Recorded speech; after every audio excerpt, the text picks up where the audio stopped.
গরম, তার মধ্যে আমি আমার গাছের কাঁচা আমের মিষ্টি আচার করলাম, সেটাই তোমরা দেখাচ্ছি তোমাদেরকে কেমন হয়েছে আচারটা। দেখো এইভাবে আমের আচার হবে। দেখো প্রথমে আমটাকে আমি গ্রেট করে নিয়েছি, মানে ঘষে নিয়েছি, যেরকম আলু ভাজা করো না দিয়ে গ্রেটার দিয়ে, সেরকম আলুটাকে পুরো এই আমটাকে পুরো ঘষে নিয়েছি এইভাবে। এবার মিষ্টি আমের আচার করব এটা দিয়ে, এটা দেখাই, দাঁড়াও। দিয়েছি, তার মধ্যে দিচ্ছি অল্প পাঁচফোড়ন, বেশি না খুব একটা, বুঝলে, কারণ এটা তো মিষ্টি আচার হবে, তাই খুব একটা বেশি আমি দিচ্ছি না। একটু মৌরির পরিমাণটা বেশি লাগে, তাই একটু মৌরি দিলাম।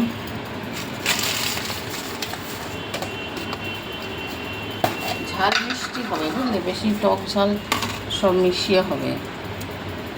লঙ্কাও বেশি দেবো না, তাহলে বিকালবেলা একটু এই আচারটা খেতে খুব ভালো লাগে। তাই একটু 4-5টা লঙ্কা দিলাম, এই 5টা লঙ্কাতেই যথেষ্ট। 5টা 6টা দিলাম, ব্যাস, আর দেবো না লঙ্কা। আর মশলার মধ্যে সবই আছে, ওর মধ্যে কালো জিরা টালো জিরা সবই থাকে।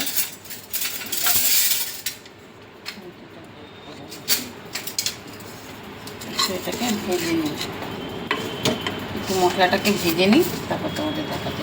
অল্প একটু সাদা সর্ষে দেবো এর মধ্যে। সাদা সর্ষেটা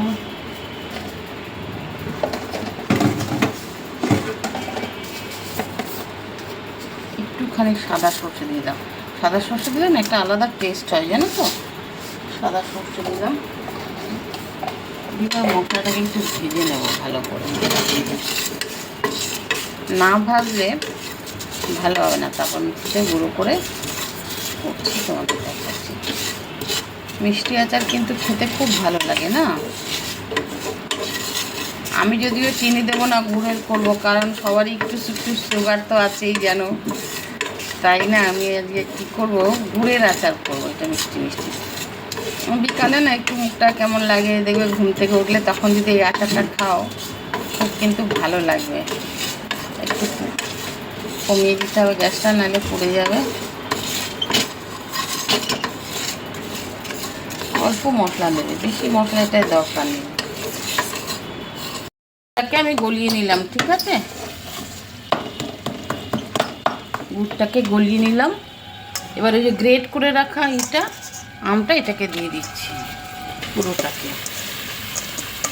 কিছুই না, একদম ইজি। এই আচারটা তোমরা সবাই করতে পারবে। এবার এর মধ্যে একটু হলুদ, একটু নুন দিয়ে দেবো। খুব বেশি হলুদ দেবো না, জাস্ট অল্প একটু নুন দিয়ে দেবো। এই যে এতটা পরিমাণ মতো নুন দিয়ে দেবো। এটাকে ভালো করে কষি। গুড়টা আর একটু দিতে হবে।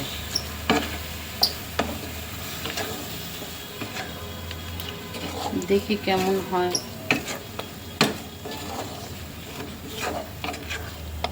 তোমাদের অনেকেরই দেখেছি ননস্টিক কড়াইতে তোমরা এমনি স্টিলের খুন্তি দিয়ে নাড়ো, সেটা কিন্তু করবে না। করলে আমার মতন সব উঠে যাবে। আমার আগে যখন জানতাম না ছোটোবেলায়, তখন থেকে ননস্টিক কড়াইয়ের মধ্যে আমি এই খুন্তি দিয়ে, স্টিলের খুন্তি দিয়ে জোরে জোরে করেছি। কাজের বউ করেছে, তখন উঠে গেছে। কাজের মাসি দেখাইনি, সব উঠিয়ে দিয়েছে। একটু হয়ে আসুক, এক ফোঁটা ভিনিগার দিচ্ছি, কারণ ভিনিগার দিলে না আচারটা তোমার অনেক দিন থাকবে, বুঝলে। একটুখানি হোয়াইট ভিনিগার তোমরা দিয়ে দেবে, তাহলে আচারটা অনেক দিন থাকবে। এইবার মশলাটা দিয়ে দেবো। কাছানিটা কোথায়? এই যে গুঁড়ো মশলা যেটা করেছিলাম না, ওটা পুরো ঢেলে দিচ্ছি। ঢেলে দিয়ে এটাকে ভালো করে নাড়বে। যখন ড্রাই হয়ে আসবে তখন দেখবে খুব সুন্দর একটা ফ্লেভার বেরিয়েছে, তখন বুঝবে যে হয়ে গেছে। দারুণ টেস্টি হবে কিন্তু। একটু ভিনিগার দিয়ে দেবে, তাইলে আচারটা নষ্ট হবে না, তোমাদের অনেক দিন থাকবে।